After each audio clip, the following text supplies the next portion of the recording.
Historians of Reddit. What's a devastating event that no one talks about?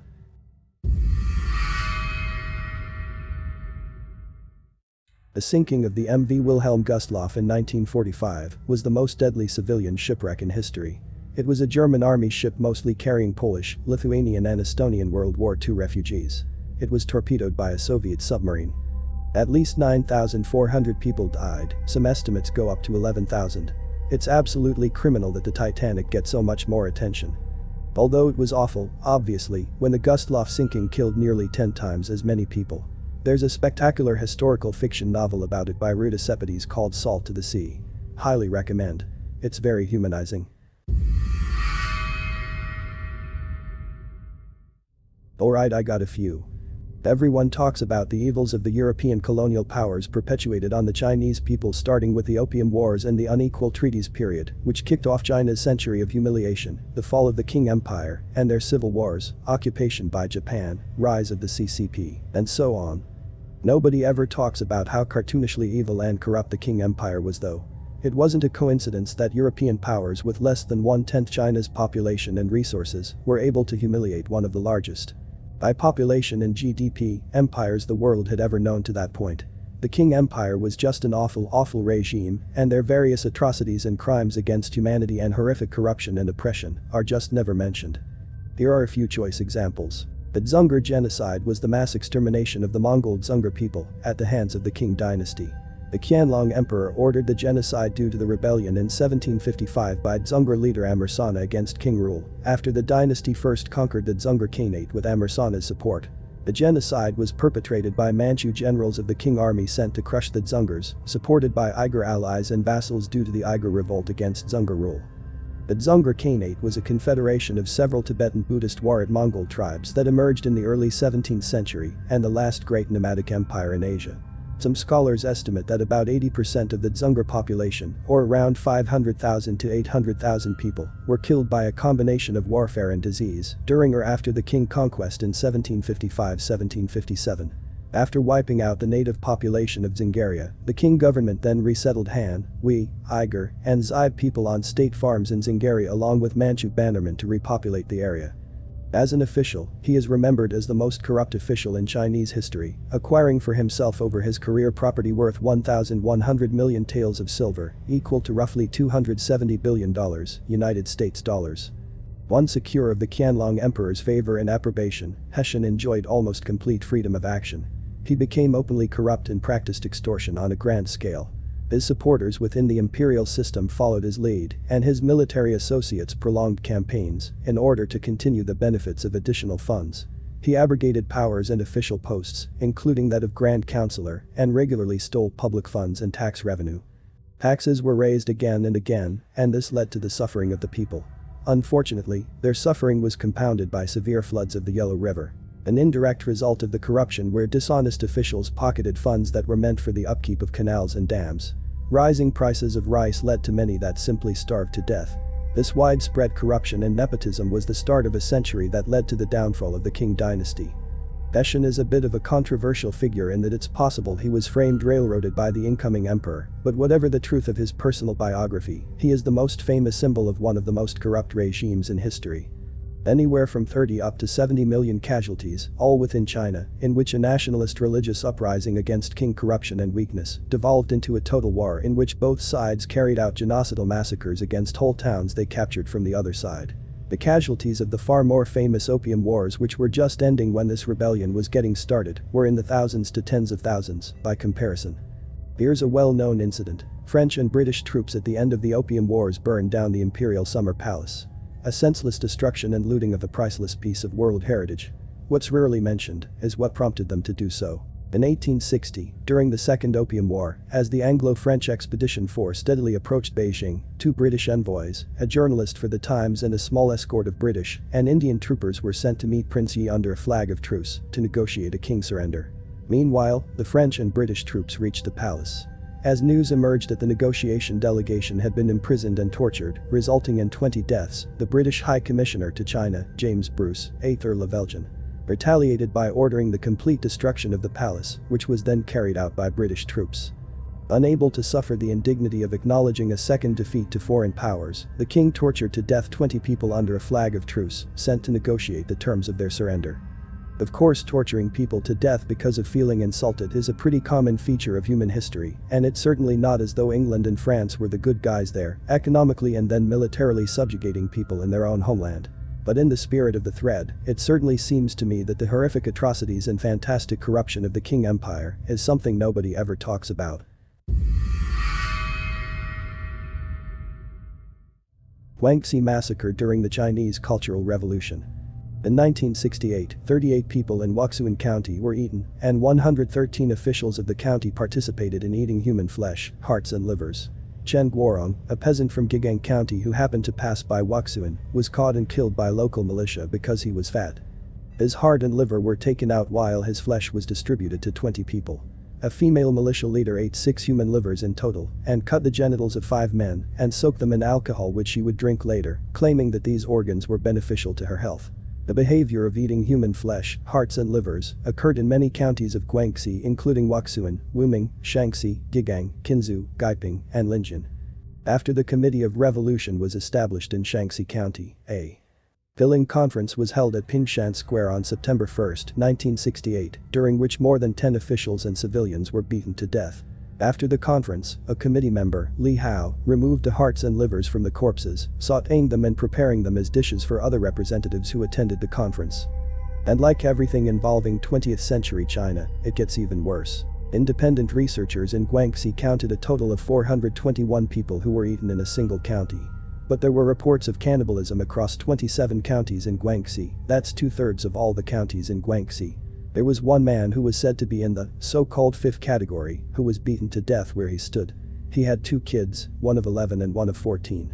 The local officials and armed militia said that it was important to eradicate such people, and so they not only killed those 2 children, they ate them too.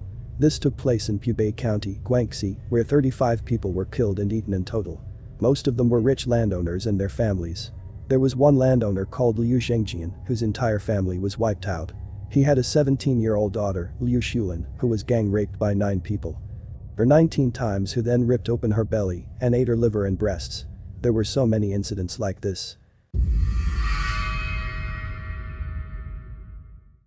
At the height of Mayan civilization, it is likely that their library of books would have outnumbered that of ancient Rome.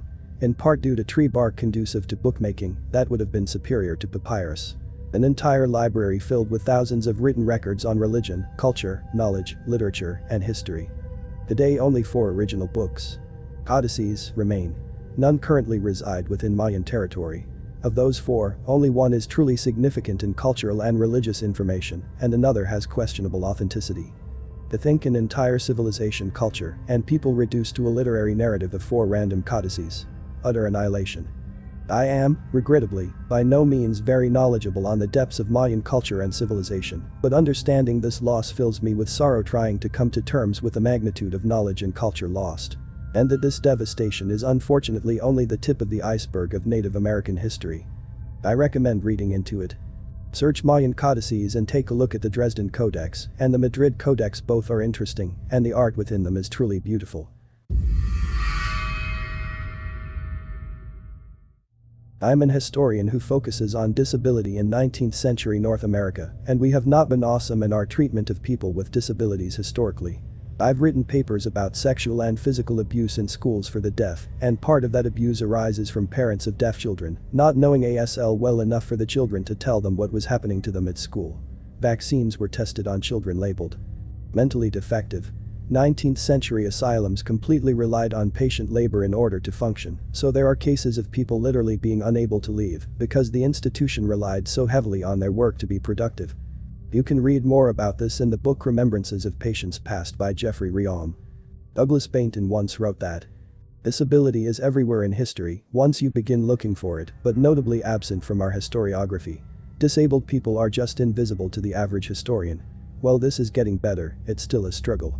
This means a lot of things that to us in the field, our common knowledge are just not well known outside of it. Freak shows forcing people to display their disabilities for money, so-called ugly laws that prevented unsightly beggars from being on city streets. Susan Schweik has a book about this called The Ugly Laws. Disability in public. A more correct term would be unsightly beggar ordinances, disabled girls becoming pregnant while in asylums or institutions because they were raped or abused by the staff, just the horror shows that were asylums and institutions in the early 20th century. They started out in North America with the best of intentions, but devolved fairly quickly. You can read about this in Broken Institutions, Families, and the Construction of Intellectual Disability by Madeline C. Burghardt. Both the United States and Canada barred people with disabilities from immigrating because they were seen as inherently a burden on the economy. This law didn't change in Canada until 2018. You can read more about the history of politicians in Canada fearing disability in Not Good Enough for Canada. Canadian public discourse around issues of inadmissibility for potential immigrants with diseases and/or disabilities, 1902-2002 by Valentina Capri. I have not read this book, but have read the dissertation it's based on in the US through Baton's Effectives in the Land, a book I believe every historian of American history broadly, or immigration history more specifically, should read. So much of what people know about disability in history is Helen Keller, who is often the punchline to a joke, rather than a person, Terry Fox and Rick Hansen in Canada, and of course Stephen Hawking. Obviously the history of disability is not just tragedy, tragedy, tragedy, hero, tragedy, tragedy now, but the lack of knowledge about the experiences of people with disabilities is a serious absence in our historical knowledge. I like to tell my students about that time the Montreal Metro was invaded by Americans who threw their wheelchairs down the steps and crawled down after them to show how inaccessible the metro is in the 80s or 90s. It was a major protest. No one knows about it. At the current rate of upgrades, the Montreal Metro will be wheelchair accessible in 2038. That probably doesn't seem like a devastating event, but I think the ongoing neglect of people with disabilities in this country is. And some of that neglect is assuming there's no history there to even discover. The Nazino tragedy. Just before WW2 a plan was given to Stalin about removing all of the unwanted people from the populated areas of Russia and send them to Siberia to become productive. If you didn't get a special passport, or they just didn't like you, off you went. It was mostly criminals and the homeless. They packed everyone on trains with almost no food. What little food went out was stolen by the gangs that banded together. Many starved on the trip. 10 to 1 men to women, and rape was a constant event. 5,000 of them were eventually dumped on Nazino Island with some bags of flour. Immediately riots start fighting over the food, and the guards ended up just firing into the crowd. They later found evidence that showed the guards were hunting people like animals. And then it got worse. Total anarchy. The gangs took over anyone was prey. Killing for fun, killing for teeth, killing for cannibalism. In a period of 13 weeks, of the roughly 6,000 deportee settlers intended for Nazino Island, between 1,500 to 2,000 had died due to starvation, exposure, disease, murder, or accidental death. Another 2,000 settlers had disappeared and their whereabouts were untraceable, so they were presumed dead. The death tolls include people who either died or disappeared during their transportation to or from the island. On the island there was a guard named Kostya Venikov, a young fellow. He fell in love with a girl who had been sent there and was courting her. He protected her. One day he had to be away for a while, and he told one of his comrades, "Take care of her," but with all the people there the comrade couldn't do much really. People caught the girl, tied her to a poplar tree, cut off her breasts, her muscles, everything they could eat, everything they were hungry, they had to eat.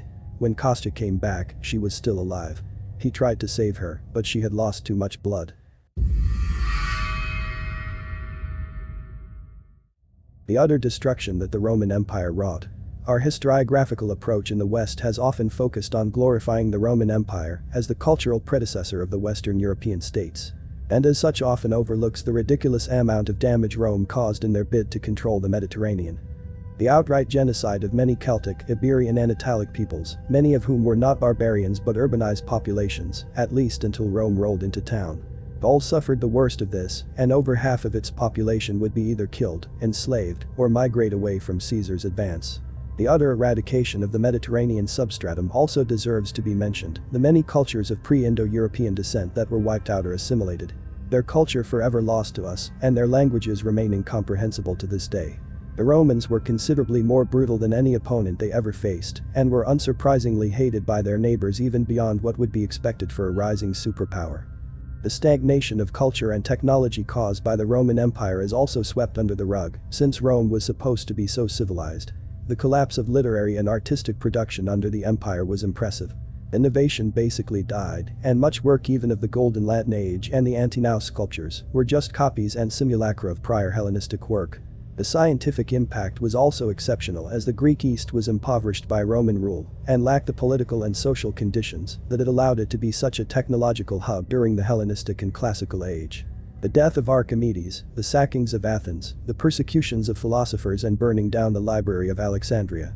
Rome wasn't just marble and cool politics, it was a highly militarized, authoritarian and conservative society that stifled creativity and technological progress, building an empire through some of the most brutal conquests in history. Quite frankly, I'm not sure how well known this is outside the region, but I've never seen a foreigner talk about it, so thought I'd mention it. The Serbian genocide during WW2. Information on the event varies greatly from source to source as documentation from the time is very scarce. The Serbian people had enough on their plate and didn't bother documenting everything in detail. The independent state of Croatia, run by Ante Paveli at the time, worked closely with Nazis.